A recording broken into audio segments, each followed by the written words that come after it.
Bonjour à toutes, bonjour à tous. Donc effectivement, on va parler social media dans l'univers de la beauté, du luxe et de la coiffure.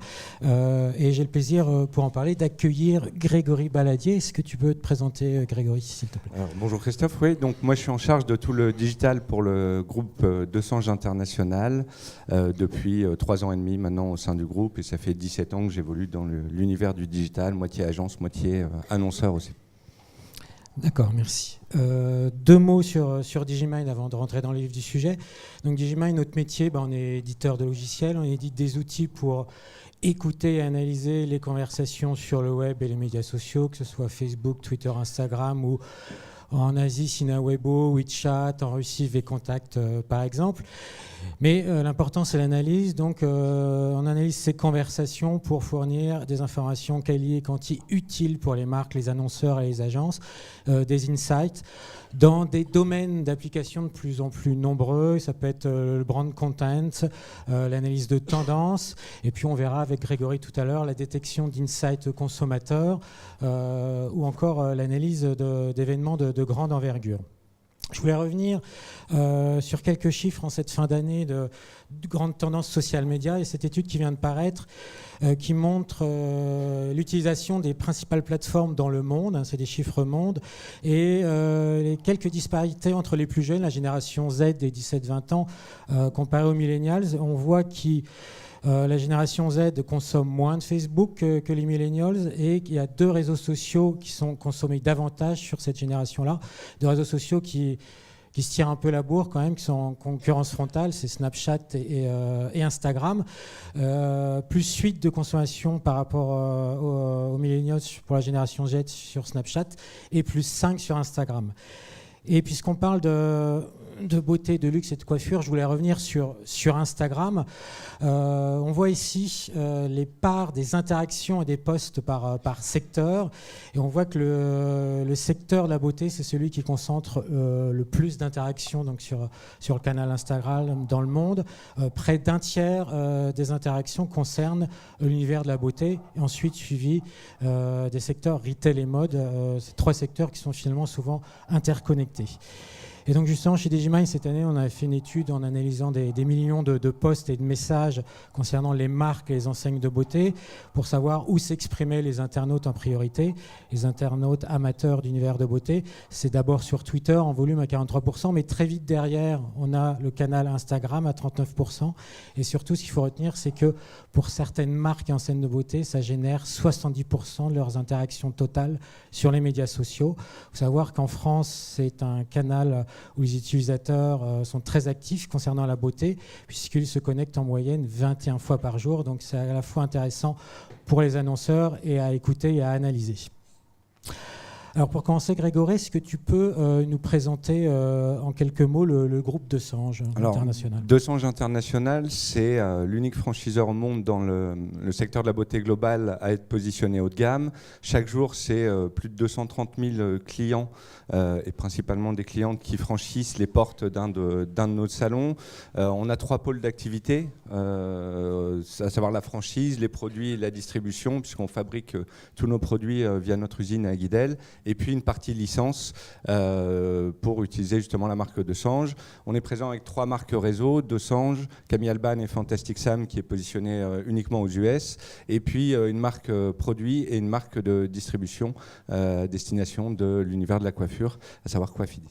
Alors, ce qu'on va voir, ce qui est important dans la stratégie social média Desange, c'est que c'est un grand réseau de franchisés. Est-ce que tu peux nous le présenter? Alors, c'est exactement ça. C'est en même temps une force et en même temps un inconvénient. C'est-à-dire qu'on est un réseau de franchisés indépendants, donc on maîtrise peu justement la communication, à part justement en développant des outils et des guidelines bien spécifiques. On est présent dans 45 pays en général. On a plus de 1700 salons dans le monde, dont 400 en France, principalement sur les marques Desange qui positionnent luxe, et Camille Alban qui est la marque coiffeur, coloriste, maquilleur, et un réseau de plus de 20 000 professionnels. Donc ça fait un beau réseau à surveiller et puis surtout à former.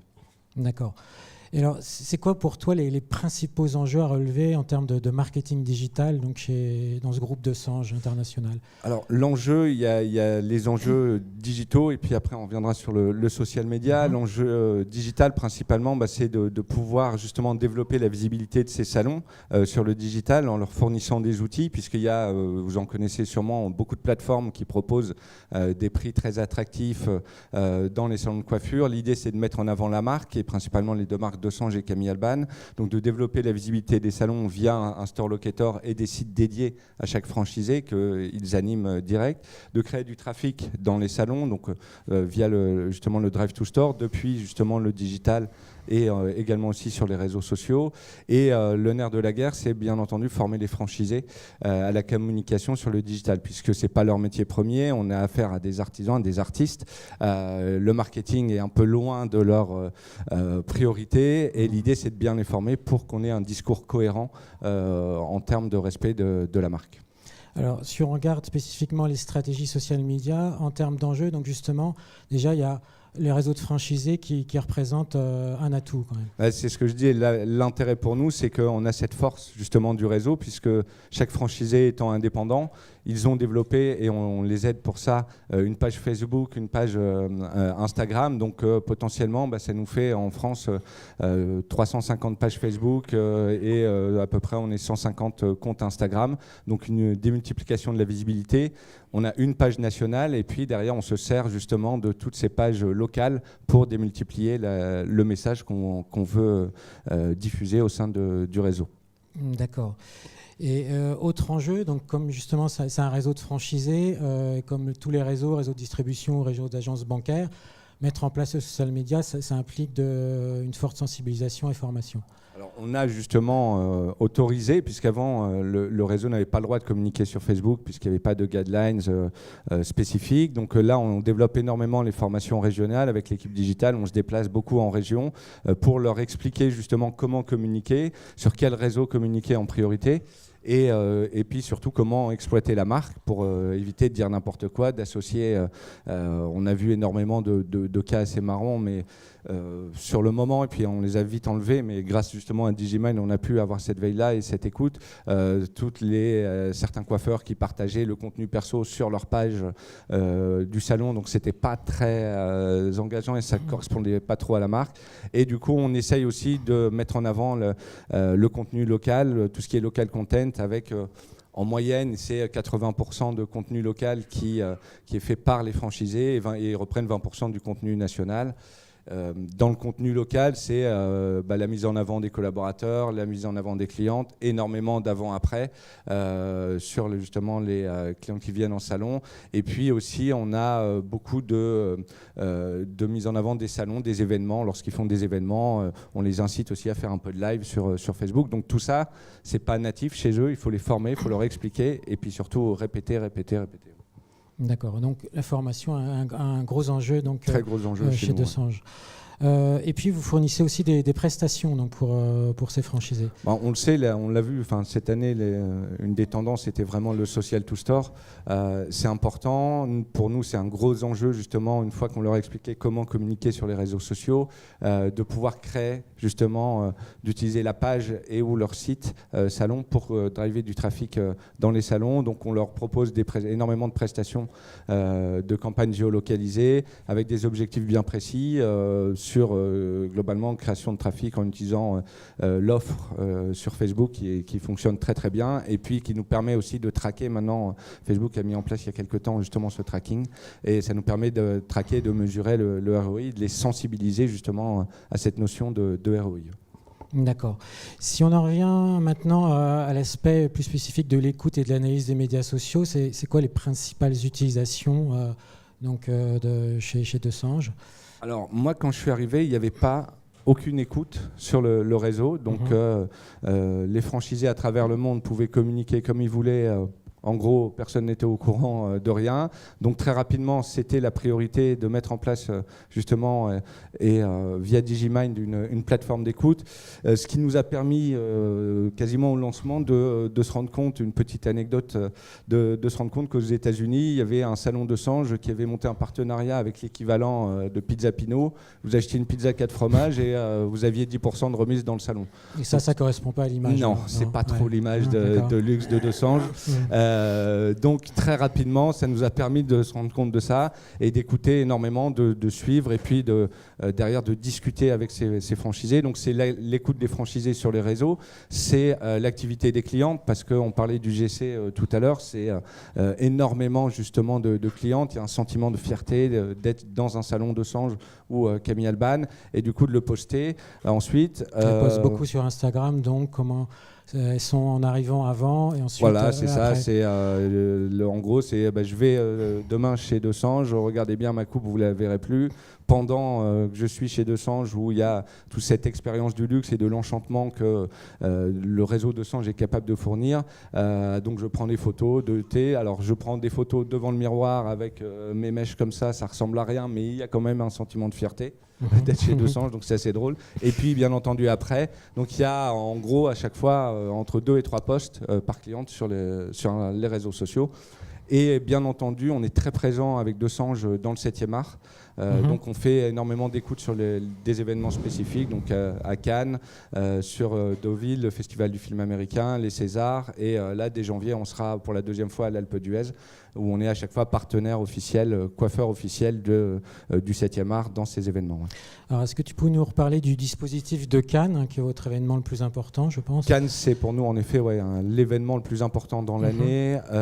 C'est un événement international, tout le monde le connaît. Nous on est partenaire coiffure officielle depuis plus de 30 ans, donc on coiffe tout ce qui est jury du festival et toutes les stars, enfin une partie des stars, pas toutes les stars, pendant ce festival. Ça dure 11 jours, on génère plus de 1000 prestations coiffure, on a une équipe de 30 coiffeurs studio sur place, on a des booking agents qui s'occupent de toute l'organisation, puisqu'on coiffe, vous vous en doutez bien, pas de 9h à 18h, mais jour et nuit quasiment, puisqu'on a des stars à 2h du mat qui appellent des coiffeurs pour repartir sur notre soirée. Et du coup, ça nous permet, nous, de communiquer au sein du réseau, au sein du grand public aussi, et puis d'utiliser ce côté glamour du Festival de Cannes. Et c'est surtout international, donc c'est vraiment l'événement le plus important au sein du réseau pour nous. D'accord. Est-ce que tu peux nous fournir quelques KPI sur ce festival? Alors, c'est un moment très court. Le festival. C'est ça, ouais, ça dure 11 jours. Donc là, c'est sur la période, c'était 2500 mentions sur les réseaux sociaux, plus de 27 millions de reach, énormément d'interactions aussi, des publications concours salon, puisque chaque année, on essaye d'animer le réseau. Cette année, vous pouviez gagner un an de coiffure dans les salons de Sange, donc au niveau France et au niveau international. Les clientes étaient amenées à se prendre en photo, donc là avec un hashtag, donc c'était assez intéressant. Et puis voilà, 250 000 photos vues sur les réseaux. Ce qui est intéressant, c'est qu'il y a tout le contenu que nous on produit, justement toutes les stars qui montent les marches et ce qui se passe derrière on est au Martinez, donc dans les suites. Et il y a également tout ce que les stars publient, et tout de suite, ça nous permet d'avoir énormément de visibilité et d'engagement aussi auprès de certaines personnes sur les réseaux sociaux. D'accord, donc ça permet, même si c'est le Festival de Cannes, très haut de gamme, de faire le lien avec la communauté donc, chez De Sange. D'accord. Et pour terminer, est-ce que tu peux nous parler un peu du futur pour toi, des prochaines étapes en termes d'écoute et d'analyse des médias sociaux chez De Sange? Alors, on a justement l'évolution, et on parlait de bots et tout ça, et ça me permet de revenir sur Cannes. On avait, nous, mis en place un petit bot reporter qui était un peu le premier test pour voir et tester et apprendre ce qu'on allait pouvoir mettre en place. On y travaille justement sur 2018, sur tout ce qui est social media. Et grâce à Digimind, justement, on peut écouter ce qui se passe, mais aussi détecter des tendances. On est vraiment dans les insights consommateurs, dans la détection de tendances pour écrire des articles, pour remonter ça sur les produits ou auprès de nos coiffeurs studio, ce qui nous permet justement d'être un peu en amont et de pouvoir anticiper les tendances, que ce soit dans la coiffure ou justement pour le festival, d'avoir des tendances bien spécifiques dans le domaine de la coiffure. Donc ça en fait partie. Et puis bien entendu, c'est lié aussi, mais tout ce qui est social CRM avec justement dans le point de vente, utiliser justement le point de vente connecté pour être vraiment dans la personnalisation et la relation personnalisée avec la cliente. D'accord. Puis j'en profite, puisque c'est bientôt les fêtes de fin d'année, si vous souhaitez vous faire coiffer, il y a un très beau flagship au siège de Sange, avenue Franklin Roosevelt, qui est magnifique. C'est bien équipé. Voilà. Merci Grégory. Merci Christophe.